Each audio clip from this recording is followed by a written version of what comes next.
Well, we have got a call if you wanna take it. We've got Jamie, he, him in Texas, who'd like to. He's normally skeptical, but is superstition a function of societal cues? Do you want to elaborate on that for us, Jamie? Hello, welcome to the show. You're with John and Erin. All right there, John. It's Jamie from England originally. Oh, it's Oh, Jamie. All it's right there, mate. Jamie, How am you? Jamie. How am you? I'm all right. What a Boston, mate. I'm brand new. Anyway, enough of this. Enough of this hieroglyphics. Don't want to Yeah, alienate right. all the listeners, and a few of them don't like me anyway. But I'll press on. So yeah, I'm skeptical. I'm big into believing true things, not believing not true things. But there are certain things I'm still superstitious about. Small, silly stuff, you know.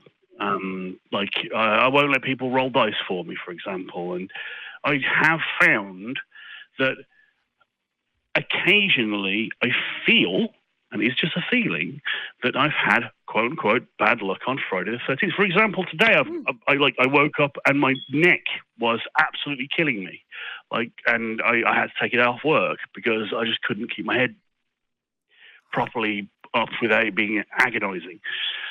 Unfortunately, I think that's just my mind playing tricks on me. I think it's bad luck just because it happens to be Friday the 13th. And I think that when we go out into the world and we're around a bunch of other people who are also really tense because it's a bad day, we subconsciously pick up on it. And we're kind of primed to not only see things as bad luck, but remember them as well. Right.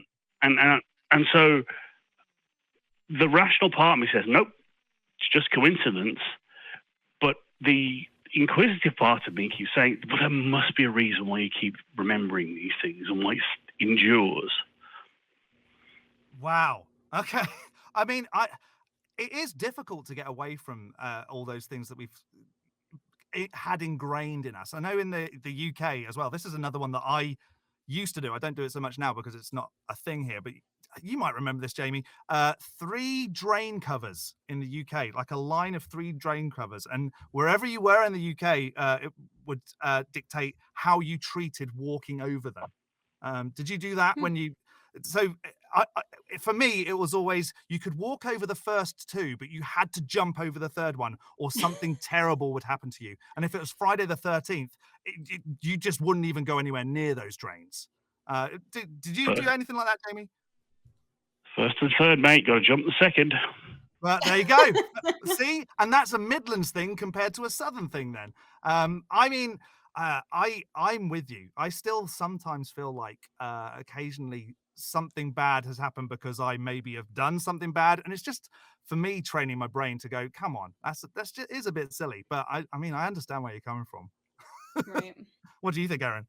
Yeah, I'm thinking about kind of like the psychological concept of like a self-fulfilling prophecy or like Right. your mental filters. I know that there has been quite a bit of research kind of done on this, that if you have a particular filter that you're looking at something through, whether it's a day or whether it's a whole area of your life, if you kind of have a mental focus on something in particular being positive or negative, it Mhm. is more likely for either the outcome to be like that or for you to interpret the outcome to be like that.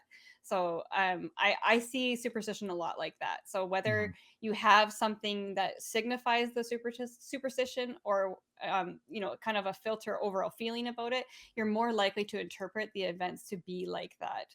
Right. I think it works both ways too. Whether you think it's like Friday the 13th and you're already have a filter to look for the things that went bad that day, Right. and then you look on the other side of it and you look at people who are using words like, oh, I'm manifesting things. Whether you have a positive outlook on things, you're going to interpret things to be more of a positive light. So there is quite a lot that our minds can do, whether you are focused on something in particular. So things like Friday the 13th or, Halloween or other kind of significant days that we have and that's magnified, I think, also too, whether other people are also looking through that filter. So Right. yes, basically my answer to the question is I do think it's a function of society in a lot of ways, and also very personally too. I Right. know that for myself, since I kind of let go of that sort of stuff, um, unless I woke up in the morning and thought today is a bad day. Most times Friday the 13th just go off like any other Friday. I had mentioned to John earlier, I had forgotten that it was Friday the 13th today, and my day has been just fine right up until, we mentioned it. And I have to sometimes think that I need to make a mental note, because I grew up in a superstitious kind of way, that I have to remind myself that there's nothing different about today. It's just a silly little thing that we, come to as a society to filter this day in some way Right. or another. So that's kind of my thoughts. I think going forward, like maybe we should all kind of like do things on purpose that are bad luck and feel a little bit naughty, and just retrain our brains to go, actually, like open an umbrella indoors, go under a ladder, walk under. Actually, that's probably not a good idea. I do actually think that's a big part of it, right? Like, Yeah. I know that there were things when I came out of religion that I had always assumed were just such kind of bad omens, Mhm. and doing them and realizing that literally nothing happened, to kind of break the superstitions in that way. Yeah. Right. I mean, there's always the off chance of just coincidence, and you do something and then something horrible happens that day, and Right. now your confirmation bias is going to be confirmed like crazy. So Right. you gotta work against that. But I would say that if anything, I think that society should make more like positive days, like maybe every Tuesday the 4th or whatever, Right. is the day that everybody has a great day and everything goes well for you, and just see what happens, right? That's actually a genius idea. Maybe we should start that. Why are we so negative? Yeah. Why? Why? Yeah. Have you got anything else for us, My- Jamie? My brain just exploded with a few thoughts, Right. all small. I'll run through them quickly and then let you go to take more important calls. But first, we do have secular holidays. Unfortunately, they're all tied to commercialism, like May the 4th. Yes. Talk like a pirate. Second, not so much. yeah, secondly, buy your Disney merch. Secondly, confirmation bias, big bright letters, absolutely remember that. For example, today also, DoorDash got my order wrong. I didn't receive my burger. But they've done that several times. There's nothing special about it. It just so happened to happen on Friday the 13th, because it just so happened to happen that this Friday's payday.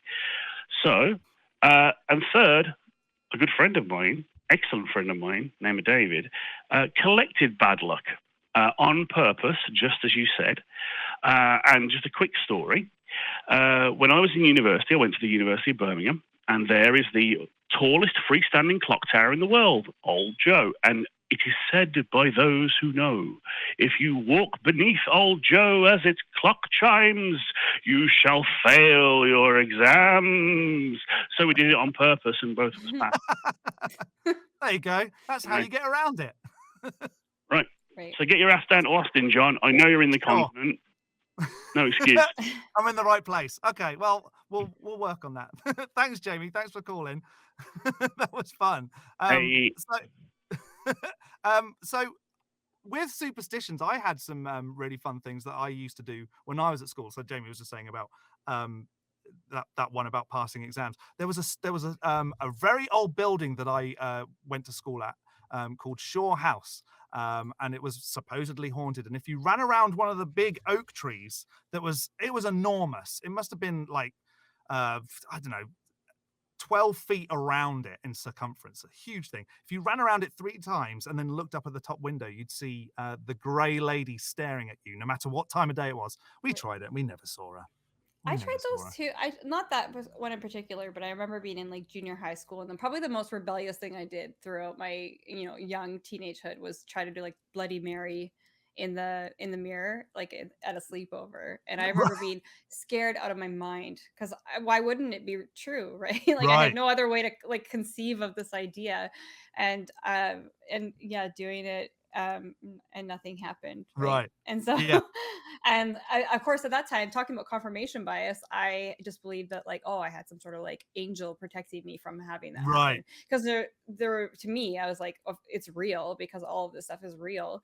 So the only way to explain, like, there's just so many avenues you can go down to either explain it or, excuse it away from not happening. So I think it just makes a lot of sense. Like superstitions make sense to me why that happens for people, right? And it kind of helps you get through the day as well if you can have you can attribute something happening. Yeah, totally. I get that. you get your lucky underwear for your hockey Sure. game or whatever. Speaking as a Canadian, you got your lucky underwear, and then like that underwear gives you, you know, a little bit of a boost in confidence, and you play better. So then you Right. maybe have a better chance of winning, and then Right. you're like, okay, that confirmed for me that like this underwear needs to be worn every game, which is And I'm an actor as well, and so I work right. at a theater, There's and a lot of superstition in that, isn't yeah, there? right. You're Right. not supposed to whistle on a stage. Now, listen, the acoustics on a stage are fantastic, and if you can whistle, it sounds amazing. That no one's going to tell me that I can't Missed whistle on stage. opportunities for Right. whistling. There you go. And like, oh, if you wear a certain pair of socks, you have to wear that pair of socks for the entire show run without washing them, Right. which is just disgusting. Yeah.